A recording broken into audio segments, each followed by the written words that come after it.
Good morning, everybody. This is Paolo Falcioni speaking, and it is my pleasure to open this first webinar organized by Applia. And we decided to dedicate this first webinar to the European single market. And that alone testifies how important it is for us, this topic, which we will discuss today with a very interesting panel. The single market is a key asset. I would say that it is the key asset that the European Union could build, and it is extremely important to keep it working very well, especially in these unusual times and what will come after these unusual times. It is the single market, the very important engine of the European competitiveness on the global arena. And it is also an important building block for consumer trust in products. Today, we will discuss with the panelists a series of very relevant questions. Which is the way forward for the EU to maintain its competitiveness? Which are the challenges that the European industry faces due to the lack of European harmonization? How valuable it is, the single market, for consumers, and how can the European Union guarantee it remains a key asset of the Union?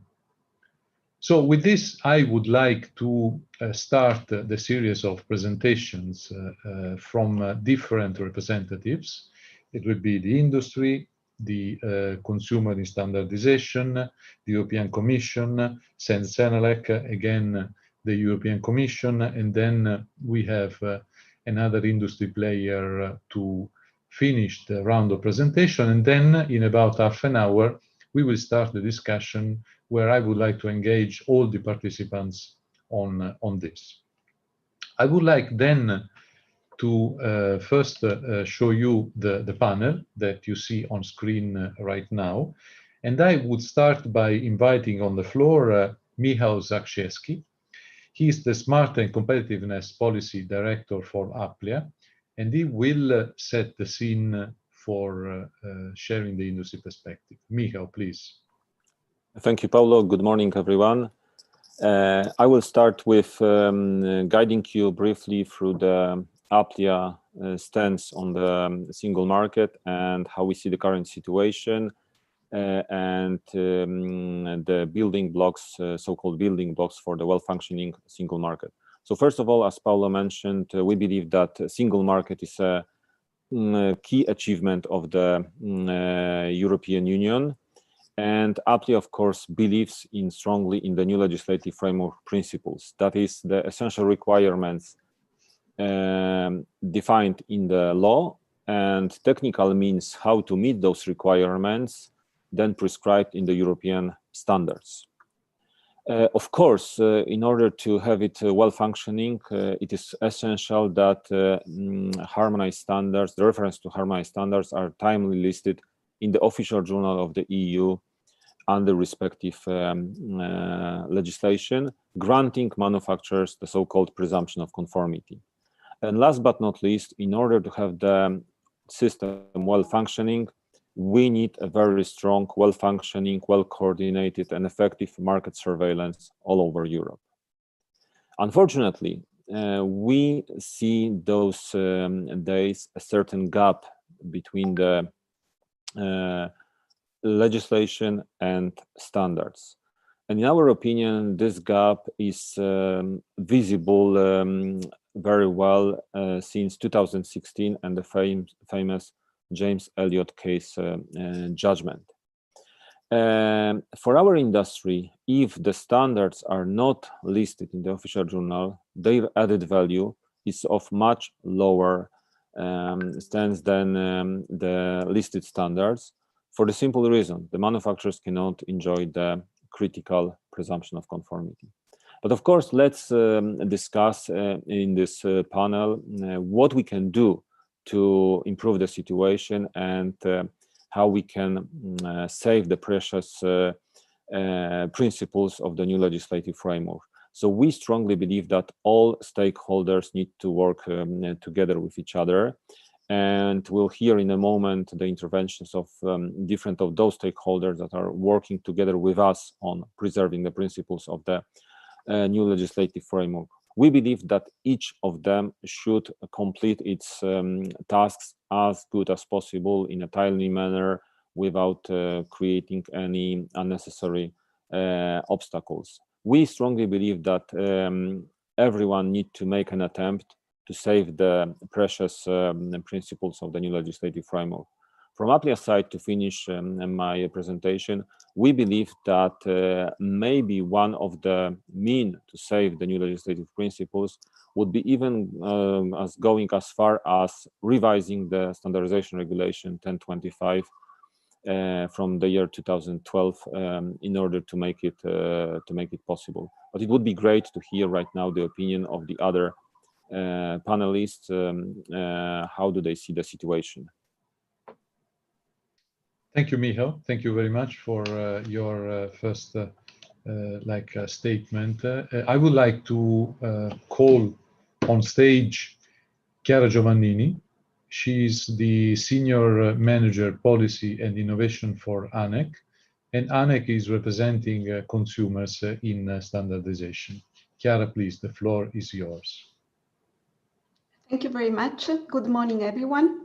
I'm very pleased to be here with you, and I'm very honored to discuss a very important aspect for consumers, and the single market has been very successful for consumers so far. Without confident consumers, the single market can't work, because the demand for products and services would not be optimized. Trust and confidence, online and offline. This is what the single market and a healthy single market should be about. And trust and confidence are what standards can do for consumers, but it sets the bar very high, because the expectations are very high, and trust is deserved, not earned. The resilient industrial ecosystems, in our view, are based on a healthy and balanced relationship between the offer of products and services and the consumer needs. Safety is a consumer need, and goods have been required to be safe for more than 25 years in the single market. We use standards to show the compliance with the legal requirements. But there are new consumer needs.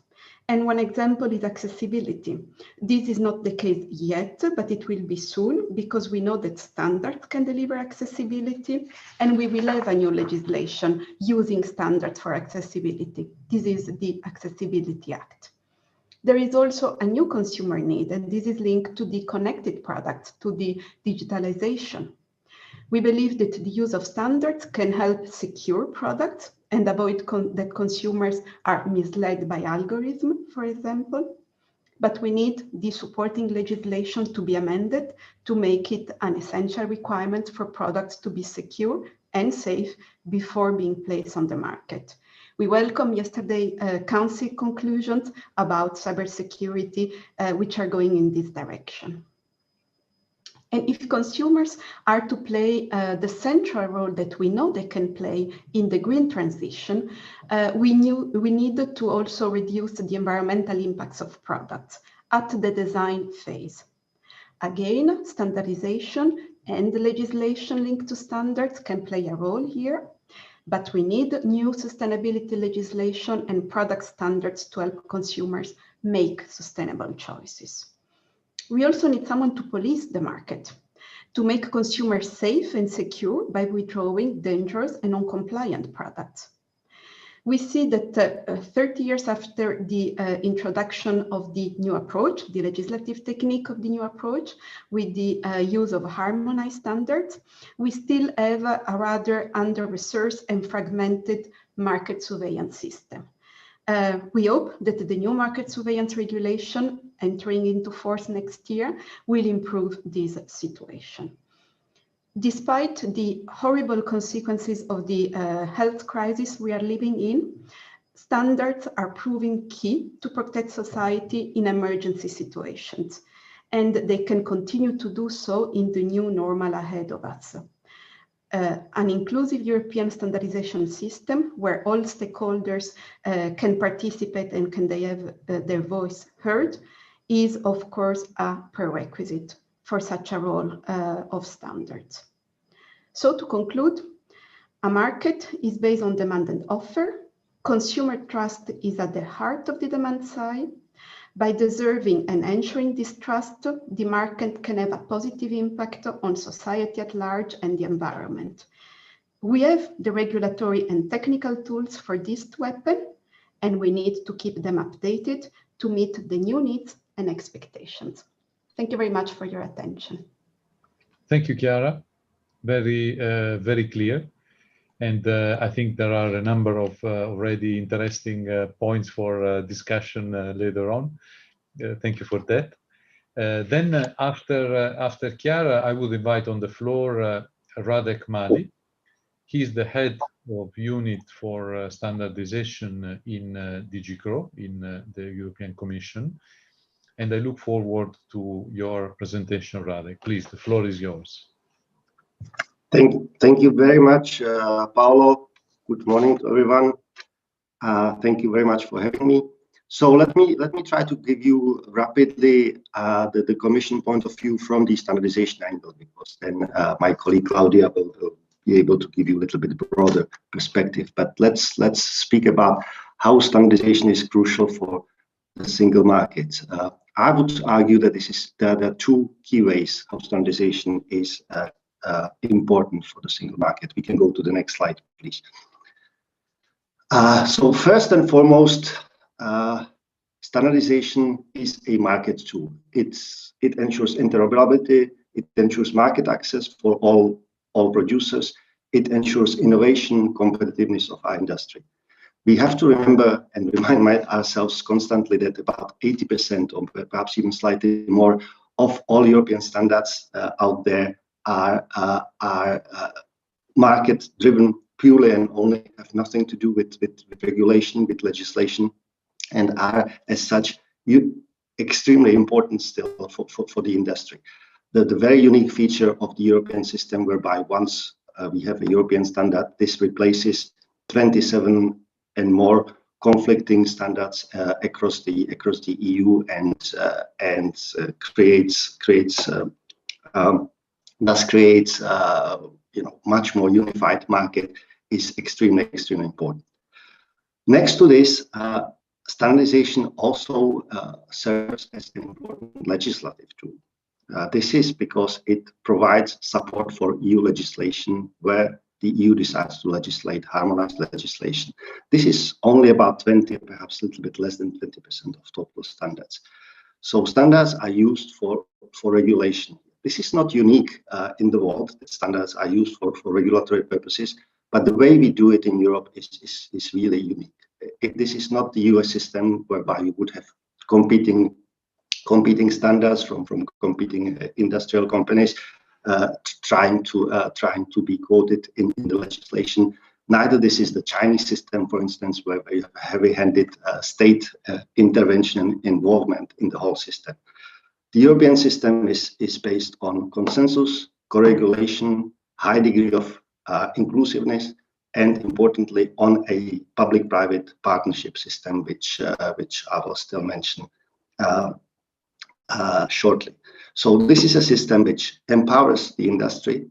Nowhere else in the world, I think, the industry has such a direct impact on regulatory issues as we have in Europe.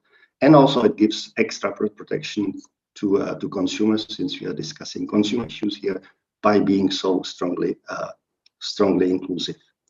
If we can go to the next slide, please. The fact that, as I said, we have a unique and uniquely successful, I would claim, system does not mean that there are no challenges. Indeed, we have challenges, and I would even argue that some of the challenges to a large extent are inherent to the public-private partnership between the regulator and the industry private sector that we have here. Certainly the first one, when we look at the three that I list there, we have a long-standing discussion about division of roles and responsibilities in our public-private system partnership. The Commission, on the one hand, has been criticized by the industry for a long time for being too intrusive, too meddling with the system, not leaving the industry enough freedom to decide things that are essentially market related. On the Commission side, at the same time, you could hear strong voices inside of the Commission that the industry should really understand better its co-responsibilities coming from the fact that industry becomes a co-regulator and therefore has broader responsibilities than just market-driven ones, broader societal responsibilities put on the industry by the system, and this should be better understood. The other challenge that we have is to do with the speed and efficiency of the system. We are living in a market situation whereby everything is speeding up all the time. The technological progress becomes incredibly fast, and many people, many stakeholders feel that the system is not quick and lean and reactive enough to be able to not only react but drive this change as well. This is something that we have to focus on. The Commission is criticizing the Commission. The industry is criticizing the Commission again for being rather slow in its assessment and adoption procedures and in its bureaucracy. I have to say we listen to this criticism very carefully and try to assess very critically what we can do, how we can improve our systems to become faster and, within the limitations of the system, more responsive to the needs of the market and of the legislation.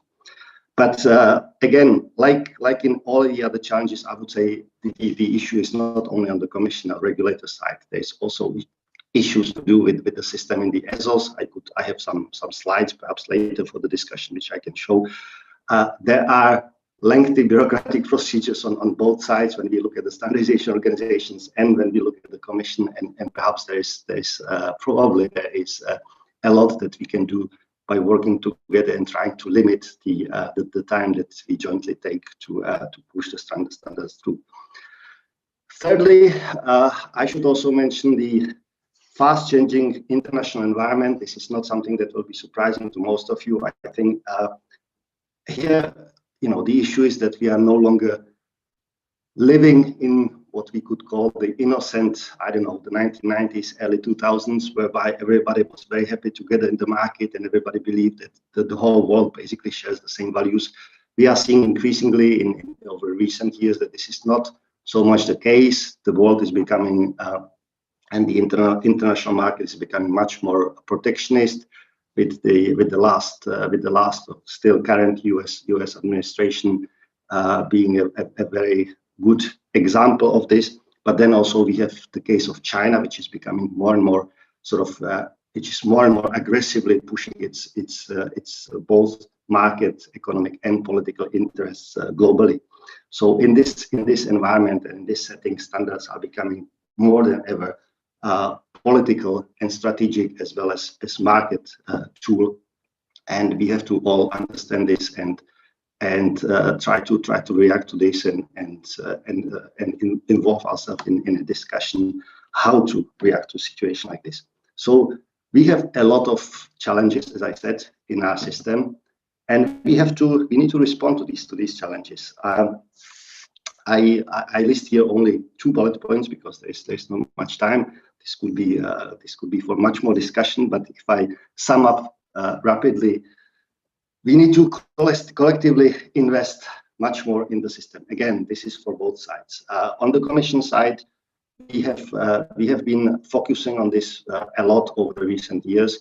We have introduced this new system of harmonized standards consultants that should ensure much more upstream coordination with the industry, with these standardizers, and to make sure that there's smoother citation of standards downstream. We are investing also internally in the Commission, trying to shift more resources towards standardization across different sectors in the Commission. We are providing more training to colleagues so that they understand the needs. And I would claim that we have increasingly results. When you look, and again, I have slides that we can sort of look at later during the discussion. Over the recent years, we see that we are increasingly citing more and more standards in the official journal. We are becoming faster in the procedure. We also have fewer and fewer rejections of the standards coming to us from the standardization organizations. I would claim that this is thanks to the involvement of the HAS consultants. So we have resources, but we should not sleep on the laurels, as it is said, and we need to continue and push further, because there's still much to do. And beside this, we need to importantly continue cooperation, continue dialogue, because we have public-private partnership. We need to speak about these challenges and see how to address them, and we always have to address them together, because if we try to do something on the one-sided, it's not going to work. So opportunities like this to discuss with you here are extremely important, extremely valuable. And I would basically conclude saying that we have to try to make sure that we do not put our system in danger, because it's too good and too valuable to be exposed to this. Thanks very much. Thank you, Radek. And your speech actually introduces very well Andrea Gulasci, representing Sensenelec, so the European Standardization Organization, and she's the Director of Governance and Partnership, and she will tell us like the role of ESOs in this entire discussion. Please, Andrea, the floor is yours. Thank you very much, Paolo, and Aplia as well for organizing this very timely webinar. I'm happy to join a very varied panel of speakers on a very important topic for all of us, the single market and of course, European standardization. I think you can all see my slides. Yes, perfectly. So next slide, please. We all like to say in the standardization world that standards are really the invisible engine of the single market. And for the single market to work efficiently, we need an engine that also works very smoothly. And I know a lot of you are very familiar with European standards. However, for the purpose of the discussion today, I wanted to highlight and draw the attention to some of the key added values of standards and why standards are crucial in supporting the single market that we all want to see strive and continue to grow. They ensure the safety and quality of products. Standards contribute to the removal of barriers to trade. Standards provide state-of-the-art solutions with technical expertise, but they also enable the deployment of innovation.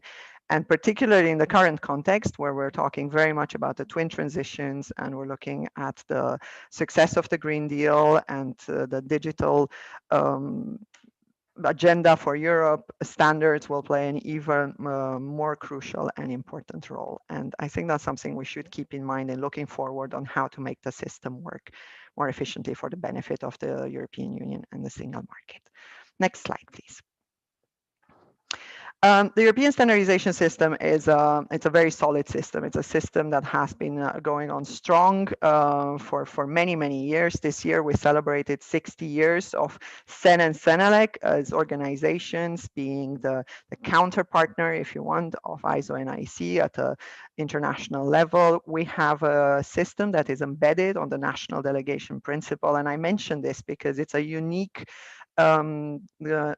characteristic of the European standardization system. Through this national delegations system, we have the possibility and we have the obligation, if you want, to include the widest possible stakeholder participation in standards, which maybe justifies or maybe contributes a bit to the lengthy process that Radek was mentioning as well. But on the other hand, it also ensures that absolutely every voice concerned about a particular standard is heard and has the possibility to contribute to the standardization system as well. Radek also mentioned the international dimension, and I fully agree. We cannot dissociate anymore the regional standardization efforts and the leadership of different regions. And I think it's becoming very apparent that Europe is very much part of a fast global race, if we want to call it like that, an economic race. And the importance of exploiting European standardization, and particularly as well the agreements that SEN and SENELEC have with ISO and IEC, the importance or the facilitation that we have of positioning European industry and European stakeholders to lead international standardization discussions. This is something that very much deserves attention and deserves a concerted effort for us to exploit and be aware of. Next slide, please. I mentioned that this invisible engine of the single market that we consider standardization to be is really the value of standardization is to facilitate, is to offer a cost-efficient and easier way to show product compliance with union law.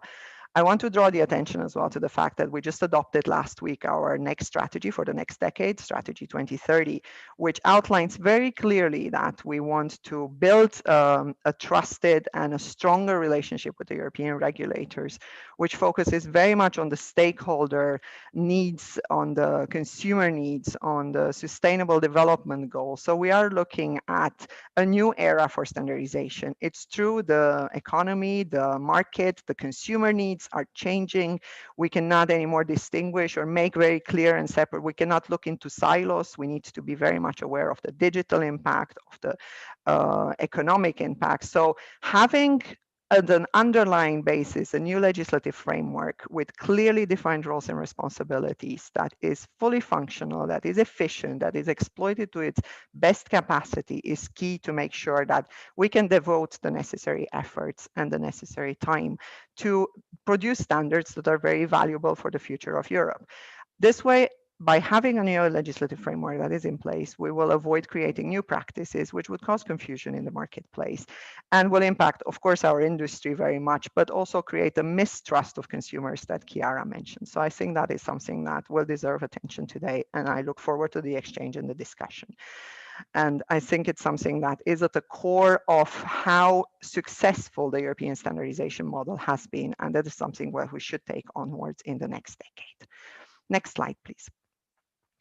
Now, of course, there are many success stories. Radek mentioned already the harmonized standards, and on both sides, there are, on all three sides, industry standardizers and regulators. We are making efforts to get the blockage working, and of course every party needs to take its own responsibilities, and there is a constructive continuous dialogue happening, and this is something that we hope will be reinforced in the year to come. I think this year has put standardization completely in the spotlight, not only through the German presidency that has stressed some of the issues that are ongoing and that should be solved, but also through the pure role that standards have played for fighting the pandemic, the standards that have been made available to enable this change of production chains, the mask, the guidance for artisanal masks, where ANEC has also highly contributed. So I think we need to put also standards in the context of what is their role, what is their benefit, and how can we make standardization as a success story. I will skip the next slide, which is a concrete example, which I'm sure many of the APLIA members and many of the participants today are familiar with, to conclude, if you want, and go into the opportunities and challenges that we have ahead. I think the opportunity is here to take what we have, to look into the new legislative framework, to look into the public-private partnership we have, and make it work, and make it stronger, and make it work to the benefit of our industry, of our SMEs, of our society, and of course the policymakers. It's a system that works. It's a system that maybe needs a bit of revision, needs a bit of improvement here and there, but it's a system that we need to exploit further. We also should be very clear and very strong about the benefits of the new legislative framework. And we have seen a potential challenge and a worrying shift of maybe neglecting or ignoring the new legislative framework in new legislative proposals. And I think that's something that deserves attention and deserves a bit of an alert from both sides. And of course, we are looking at an opportunity of making Europe more competitive on the global market. And I think this is what Radek mentioned as well, that the role of standards on the international landscape is something that is very important. There are challenges along the way as well, and I know we're all affected by them. We all work towards them. Michel mentioned at the very beginning, I think, the unspoken, spoken James Elliott case, but we are also in the middle of the Blue Guide revision. Yesterday, we have submitted together with ETSI, which is the third standardization organization, our comments to the roadmap on the new legislative framework. And of course, the challenge that encompasses all this is the fact that Europe is on the path of recovery. We have a difficult few years ahead of us. We need to be resilient, sustainable, digital, be ready to take on challenges that are coming at us very fast. And I think by having a strong standardization system, a strong new legislative framework will enable us to do that. My last slide is looking forward. Of course, this is the purpose of the webinar today as well, is to have a constructive dialogue, is to have an exchange between the different parties on how can we move on forward and make solutions or find solutions that we need. As I mentioned, the goal one of our strategy is focused on building this trustworthy, stronger partnership with the European regulators. We have had a lot of common efforts, and Radek mentioned some of them that are working towards to improve. We had the joint initiative on standardization. We're having key performance indicators shared with the Commission too. And Radek mentioned as well that there is an increase in the citation as well, which we very much welcome and something that we want to see continue. There is a continuous dialogue in place between industry, between societal stakeholders, the standardization organizations and regulators that we want to see intensify under the Portuguese presidency as well, to not lose the momentum we have built in the last 6 months last year. And in particular, with regards to this faster delivery of standards and faster citation of standards, I think it is worth it to mention here as well the informal talks at this stage that we have with Director Kirstin Jorna from DG GROW on really establishing a task force and opening the discussion of looking into the future on how can we, by maybe thinking outside the box, how can we have and ensure a timely delivery and citation of European standards. So to conclude, I think we all want a fully functional European standardization system that supports the European policy objectives. And we all want a single market that is competitive on the global era. So I look forward to the discussion and the exchange with the panelists and the participants later. Thank you. Thank you very much, Andreas, for your comprehensive presentation. And it is now the time to listen from Claudia Martinez Felix, and she's the Deputy Head of Unit in B1, dealing with the free movement of goods, which is an extremely important aspect of the single market. And Claudia, please, the floor is yours. Hello, good morning, everyone. Many thanks for the invitation and many thanks for the really very interesting presentations that we have heard this morning, and I'm also looking forward for the exchanges afterwards. So my presentation will be short. I would focus mainly from the perspective of the challenges that we are having ahead of us, and also the ongoing. It's not revision because we are just evaluating the new legislative framework, but I have heard already. And next slide, please. A lot of points made on the importance that the new legislative framework, the new approach, is bringing for the single market, for consumers, for enterprises, and I will just indeed hold on because I see that I didn't start my video. So you can see my face. Here it is. So what I was, next slide, please. What I would just confirm is that we do see the new legislative framework and the new approach as a very successful regulatory framework, and that we have all of us an interest to ensure that it is being kept with the same principles, and I will briefly refer to them, despite the new challenges that we are facing today with the new priorities that the Commission and globally the planet is setting itself. I'm talking about the twin transition. We were talking about the challenges that the priority on reaching all the climate change goals is putting not only on the industry that needs to follow, but also on testing our current regulatory framework, whether it is fit for purpose. I mean, let's not forget that the objectives are pretty high in terms of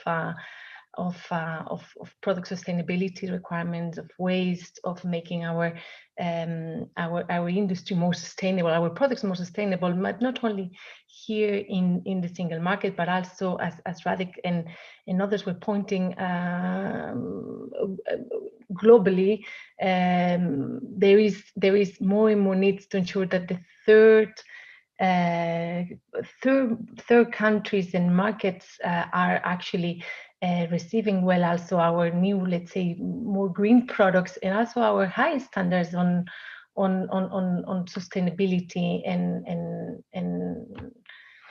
and so on. So coming back to what we believe are the principles that are important and remain essential for the current evaluation of the new legislative framework. I mean, we are all clear that it is important that all union legislation has very clear roles for manufacturers and for the different economic operators, including importers and distributors, and therefore it is very important that we clarify well when and what products are considered as substantially modified, and to what extent remanufacturing, refurnishing is well understood by all of us, and what are then for the different standards that may be needed to that end, and when then new responsibilities come, also when it applies to new conformity assessment procedures and models. So as you know, the legislation as we have it today foresees basically essential requirements. So foresees the safety, for example, aspects that need to be achieved by using, for example, standards that we were talking earlier before, harmonized standards being of a voluntary nature. I mean, these are principles that are set up in the new legislative framework and which, in our view, remain very valid and remain the pillars of the single market for harmonized products. And therefore, it is important that we keep a framework that also maintains the very valid element, the presumption of conformity that Michael was mentioning earlier on, and which allows then industry to ensure that whenever they are testing their products according to listed harmonized standards, there is this presumption of conformity, which is then well taken note by also market surveillance authorities when testing their products. As you know, the new legislative framework contains a number of requirements as well for the competences of notified bodies, for an important role for the accreditation system, which is not made mandatory at this stage, and also foresees a number of provisions to ensure that the role of the market surveillance authorities is properly achieved, and notably with the new market surveillance regulation that will be starting to apply as was already mentioned next year. We will ensure with the creation, the setup of the union, the EUPCN, the Union Product Compliance Network, coordinated and much more efficient, in our view, policy on market surveillance, and that's something which is part of these efforts to reinforce the new approach and the way the regulatory framework is being set up today. Also, the new approach has, of course, references to the CE marking and the labeling, that it is foreseen there to ensure that the product is compliant with the essential requirements, and that is also something that we will need to ensure that the requirements that are foreseen today for example, a fixing of the CE marking remain valid, also in line of these new challenges that we were discussing earlier on, the twin technology. But next slide, please. I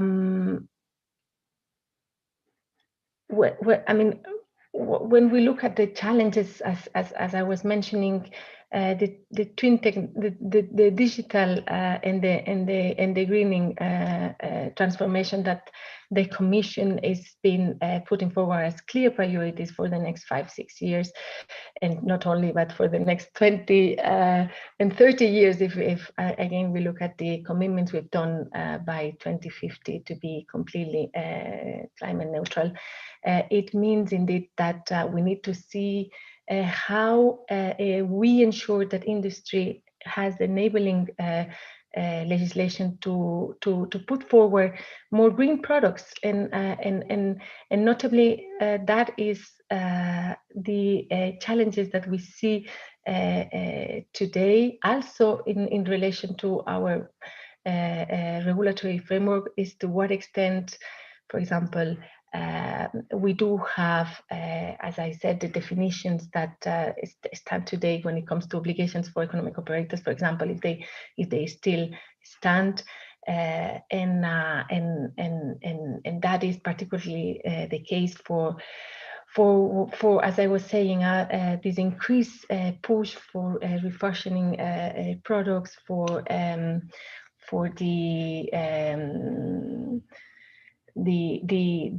additional updated softwares and physical repairs and modifications of the products, because they need to be more interconnected. They need to be fit as well in terms of risks which may not be coming from the changes that the manufacturer may introduce, or which might be, outsourced to a third contractor, but may also come from externalized risks, being it was mentioned before, cybersecurity. So those are the challenges that we see in products, and which need to be adequately translated into the new legislative framework. And to that extent, this is, and next slide, what we are aiming at doing in 2-3 different ways today, which is basically launching the revision of the new legislative framework that has been done. Well, as I said, it's not a revision, it's an evaluation. So that has been done recently with the publication of a roadmap, and we have already received many contributions. We thank a lot all the industry that has already made very valid points, which we are analyzing. The idea again is to ensure that we, first of all, understand very well what are the issues that the industry is facing with the current regulatory framework. And I mean, here you have a few questions in my presentation, which are already reflecting the thinking that the Commission is doing internally. So, I mean, do we need to change the notion of product? When do we have a substantial change in a product that makes it actually become a new product, and therefore needs to be tested again with new, possibly conformity assessment module if need be? What about the affixing of the CE marking? I mean, are there other ways of ensuring that it needs to be, only physically in the product?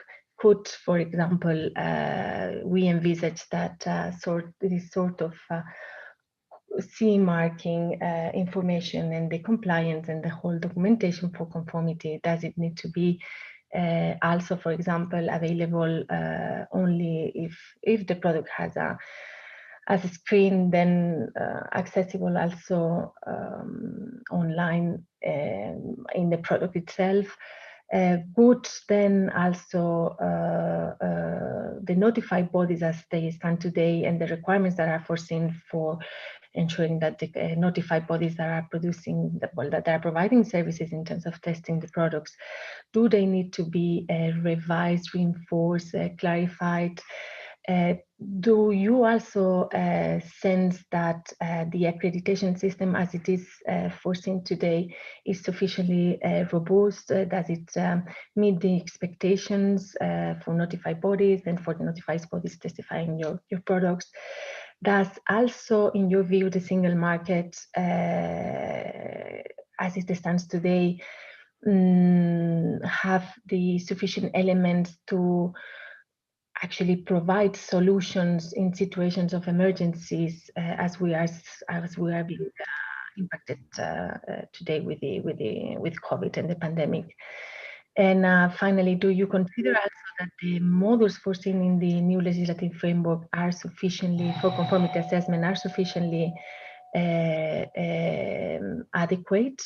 Would you see a need for any amendments in relation to the different models of conformity assessment and with the third-party conformity assessment, with the use of the self-declaration by the manufacturers for low-risk products, etc.?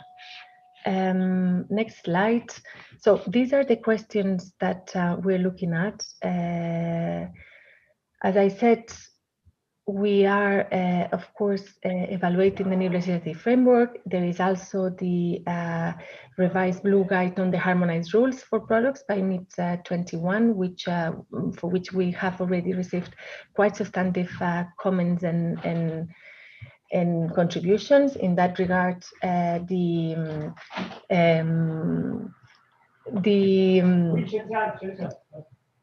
the Blue Guide, well, Apple has sent a very interesting contribution.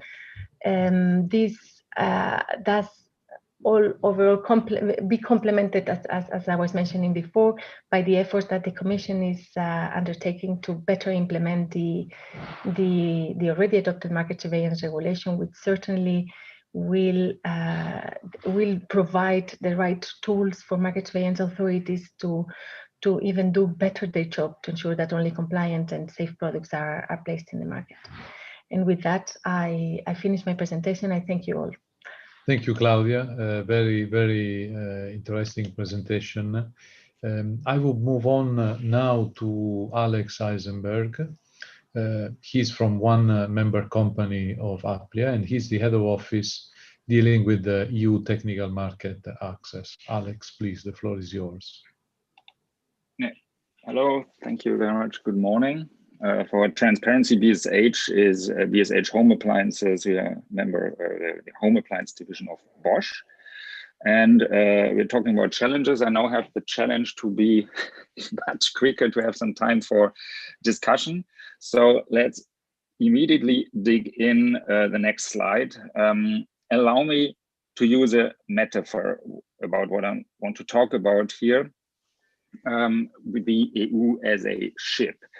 And we talked about an engine. If you think of that, I think it helps a bit, because the ship's going to bring us about the vast ocean. We are all on the same boat. And the single market is the engine. And what is important about such an engine, you could imagine very well, is two things.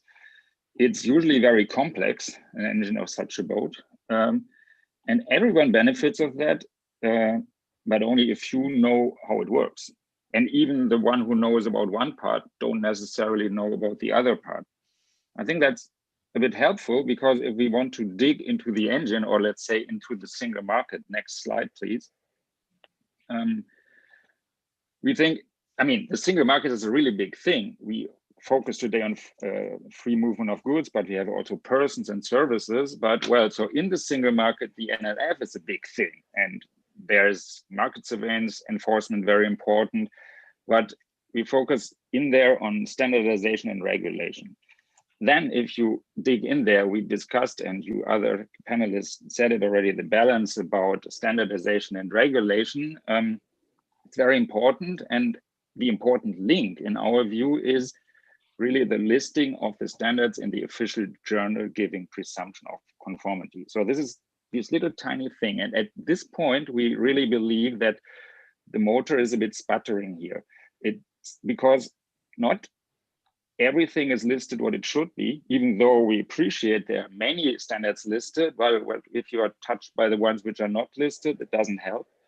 So not all is listed, and the process effectively has slowed down. And what the message here is it's very important to recall that listed standards are really good for Europe. It's not only that standards are there, harmonized, that's already great, even if 80% are not even used for listing, but listed standards are good. More listed is better than less. We can talk about that later. And we think, as I said, the process is a bit sputtering, could be done better. What could we do better? Next slide, please.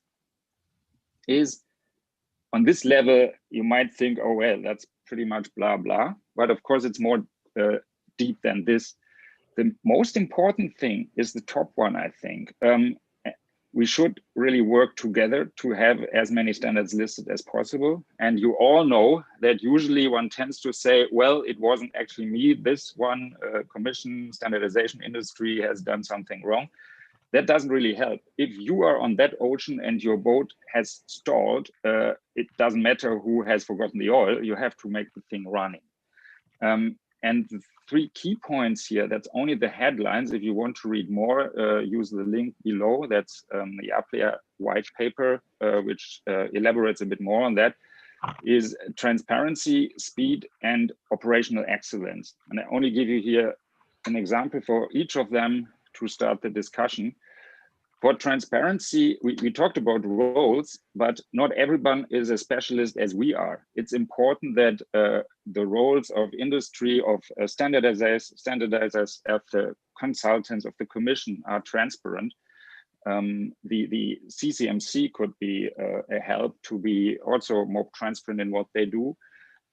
In speed, a simple thing I know from, I've been working in development for a long time, is to set targets. Just agree on time limits would already help. The 1025-2012 regulation doesn't really say so, but who keeps us all of agreeing on certain time targets? And operational excellence is also a big word, but what I want to say here is we really need practical things, what we could do. One example would be if the rules how to formalize standardization requests are agreed on, even informally, it would help. Or the rules for rejection, that would help. So these are things that are more elaborated below. And I think that is hopefully enough for today and for now to start a discussion. And I'm happy to do so. And also, I'm very happy that this webinar currently has exactly this atmosphere of working together and saying what we can do instead of saying what somebody else hasn't done. Yeah, then let's start the discussion. Thank you, Alex. Could I invite all panelists to show their video? I'm stopping the sharing so that we can get a better view. And I would invite all participants to express their question. There is a Q&A button that you can use in order to fire your questions. And then we can answer, and I will relay the questions to the panelists. In waiting for questions to come, by listening to you all, I noted a few key underlining issues. The one that I would start, it is excellence. And it was mentioned by Alex. We all have to be excellent in what we do. Could I have an example from each of the panelists about what would you consider being excellent in your field? Who is willing to start with this? Chiara, can I get you, please? Yes, with great pleasure. For us, excellence has a double meaning. It's the excellence of the level of consumer protection of each standard in terms of content, technological excellence, and in the process that led to the adoption of the standard. And this is both in case of harmonized standard, we have a legislative process, we have an administrative process, and then we have a standardization process. This is what we strive to. As consumer representatives, you know that we have a very high level of expectations of both our legislators, our administrators, and our industry. And as consumers, we think we contribute at the same level in the interest of all society. Thank you, Chiara. Radek, what does it mean to be excellent from your standpoint? Well, there are many things I could pick up on. When I go back to the challenges that I presented in my short presentation, perhaps I could pick the need to be faster in processing of harmonized standards. This is something that is very much on our mind. We have actually taken some time to go through the standards that have been processed over the last 3 years and measure the time needed for various adoption procedures, both on the side of the ESOs and on our side.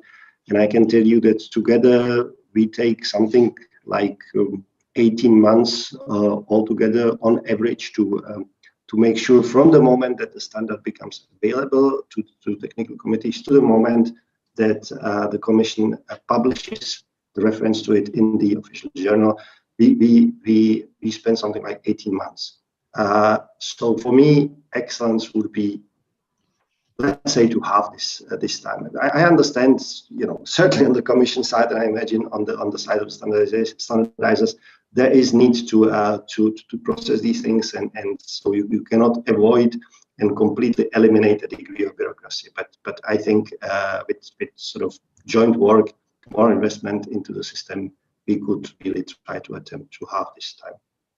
Andrea, your time to define what does it mean to be excellent. Thank you, Paolo. This is like our Christmas wish list, isn't it now?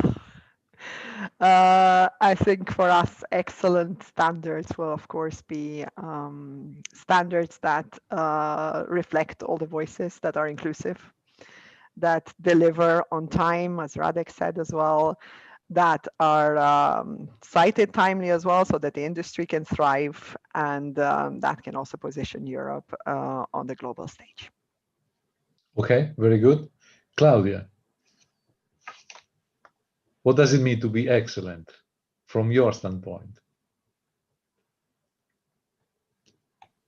I think what I would portray is the ambition from the Commission side to ensure that any revision, any new requirement that could, for example, require additional efforts, cost on industry when it comes to ensuring the compliance of their products to the new priorities set by the Commission, then safety aspects, ensuring risks, as I was mentioning, on cybersecurity, etc., that every step that the Commission needs to undertake, it's truly exposed to exchange with the industry, that it is discussed, that we can take the viewpoint of all the interested parties, and that's part of the better regulation toolkit we have in the Commission, and that's something we would definitely encourage to follow for any important revision if that may affect at the end industries like yours and the competitiveness of the industry at the end in the single market as well, and also globally. Hence, in my view, that's why a big call to everyone to contribute as much as possible to all the ongoing open public consultations that we are undertaking. Thank you. Excellent. And we have 1 minute left before closing. And instead of me driving and drawing the conclusion, I would ask each of you to say like one word, because that's the time you have, as your own conclusion. And I will go in the order of panelist intervention. So Michał, your word to conclude this seminar. Respond fastly on any shortcoming of the standards and work on the basis of facts, not on the emotions and not on the fake news. Excellent. Chiara? A single market delivering trust for consumers. We have the legislative and the technical tools. We need to update them. Radek?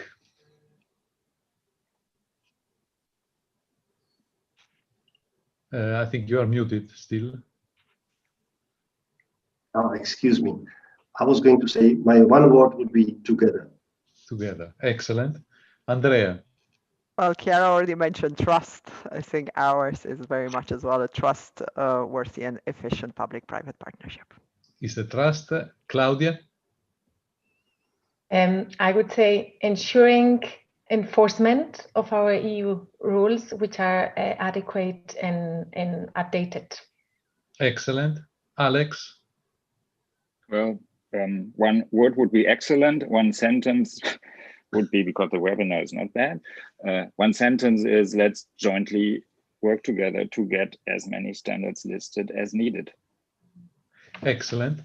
And that brings us to the conclusion of the workshop. We are right at 11. I know that there are questions waiting, but we do not have time to discuss those. What I would suggest it is that we take the questions and we try to elaborate an answer by involving also the panelists. This is the time for me to thank you, all the panelists, all the attendees. I enjoyed very much this discussion, and I look forward to the next steps to increase and improve the European effectiveness through the use of the single market. Thank you very much and have a good day. Thank you. Thank you.